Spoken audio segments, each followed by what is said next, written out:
Hi అండి. ఈరోజు సేమియా ఉప్మా ఎలా తయారు చేయాలో చూద్దామండి.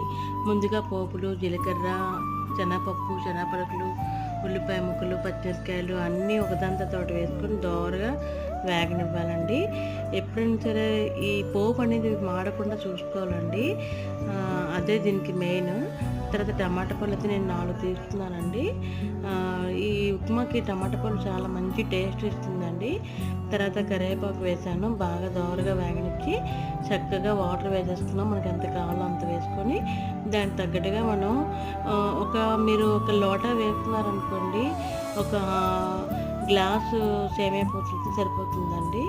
అలా అనమాట. 1 గ్లాస్‌కి 1 లోటా వాటర్ వేయాలండి. లేదంటే 2 గ్లాస్ వాటర్ వేసుకుంటారనమాట. అలా వేసుకుంటే అలా మనకు చక్కగా చూసారా జ్యూసీగా వస్తుంది. మీకు నేను కొత్తిమీర వేయడం చూపించలేదు కానండి, కొత్తిమీర కూడా వేస్తున్నాను నేను. చూసారా చాలా బాగుంది కదా. ప్లీజ్